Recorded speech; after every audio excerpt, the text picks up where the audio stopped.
have some news from Subaru. They just dropped the 2024 Subaru BRZ TS, tuned by STI. And in this video, we're going to have a look at how much tuning they actually did to the normal BRZ right here. And then I'm going to compare it to the special edition GR86 that was unveiled not that long ago. And I want to give you my opinions on these special models from both Toyota and Subaru. So let's have a look at this article before we jump in to Photoshop. So let's see what we got here. The Toyota twins are receiving the first update of their production run, first with the Toyota GR86 Trueno edition, and now with the newly unveiled 2024 Subaru BRZ TS. Its spec sheet closely mirrors that of the GR86 Trueno edition, with upgraded brakes in the form of 4-piston fixed caliper Brembos painted in their iconic shade of Subaru Gold for the front axle, and 2-piston fixed caliber Brembos in the back in the same color. So we have golden brakes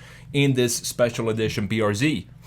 You also have some updated dampers. So you have STI tuned Hitachi dampers. The wheel and tire package remain the same as the BRZ Limited, with 250mm wide tires and 18-inch wheels. However, they're now painted black, which seems to be a very hot trend that I wish will go away pretty soon. There is also TS badges on the grille and the trunk. So you have some badges, you have some different brakes. Yes, they're upgraded in a different color, but that's not all. You also have interior treatments. Complementing the TS treatment are the blue accents throughout the interior, replacing the red ones of the Limited. So they switched colors of some accents in the interior, and this will not be a limited production car, so you can buy this whenever you want, I guess. You also have the addition of the EyeSight advanced driver assistance system on manual transmission models, which means that you get adaptive cruise control, automatic emergency braking, and lane departure warning.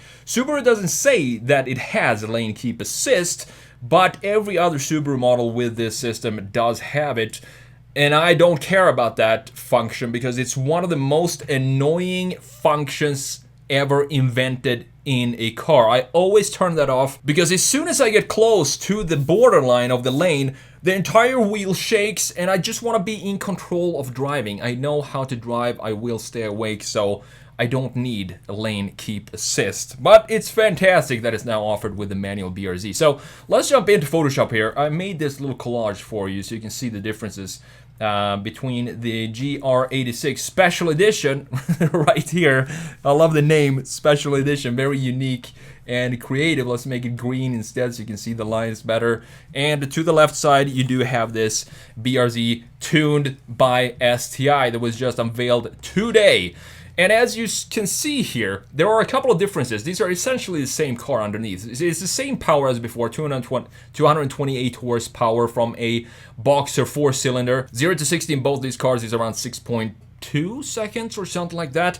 And I actually made a review on the GR86 a while back, and I'm going to link that down in the description if you want to go and check it out. I love that car. It's a great little car, affordable, fun sports car with a manual transmission. You can see the differences here. For example, in the Subi, it has a way more complex front end than the GR86, and I'm not sure which one I prefer. When I looked at these when they first came out, I said that I prefer the GR86 because it has more of a simplistic front end, but it also has this angle to it and this point, sharp nose in the front end. I want to kind of pull this front end forward so it sits more horizontal like this. I think that will give it more of an underbite and, you know, hug the ground a little better. I'm also not a huge fan of this plastic trim piece that goes and cuts right through the bodywork.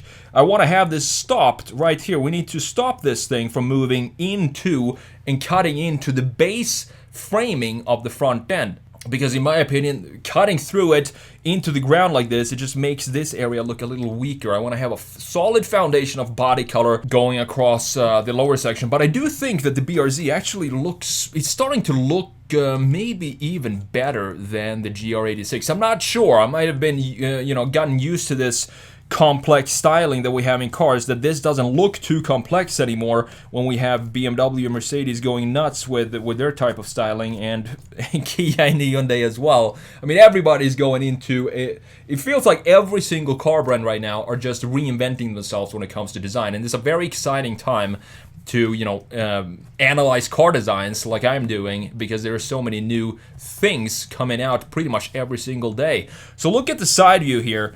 And the problem that I have with both of these and this trend that we have is that we have black wheels. Just look at the Toyota here, for example. I have no idea what the spoke design is because I can't see it. It's all black. It's a black hole that fills up the space where the wheels are supposed to be. I can't see what's going on there. But you do have some very complex styling for these wheels. And these are type of wheels, both of these cases, that I would like to switch out to just have some regular old silver dark gunmetal style on your wheels, to just have them pop a little bit. When it comes to the design, I definitely prefer these wheels. I'm sure you know that already, because these are just simple multi-spoke wheel in a classic clean design. This, I don't know what's going on with these wheels on the GR86. However, the design overall of these two cars just looks fantastic. It's a proper two-door coupe.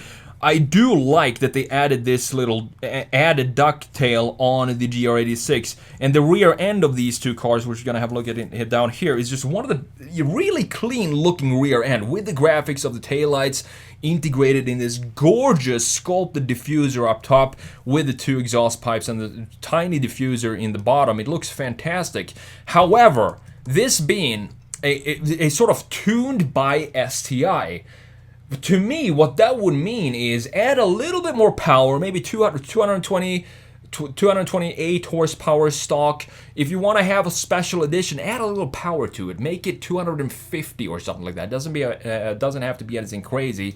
And since it is a Subaru, I want to switch these wheels out. I'm going to have gold wheels on mine. And I also want to have a big wing in the back, because it is a special edition Subaru. So don't go lazy here now, Subaru, and not do some cool stuff like you used to with the Impreza WRX STI and stuff like that back in the day. Just add some more funness to your special editions. This is, to me, it feels pretty lazy TS version of the Subaru. I think they missed an opportunity here to make this into something really, really cool. But it doesn't change the fact that these are still two very good looking small coupe sports cars. Now, looking at the rear end, what I love about this is that we have this ducktail integrated in the body of the car with this very sharp, dynamic looking taillights. We have a thicker piece here going into a thinner piece and an even thinner piece up top, looking beautiful. And it also has this connection between the two. They could have fallen for the temptation here of making a proper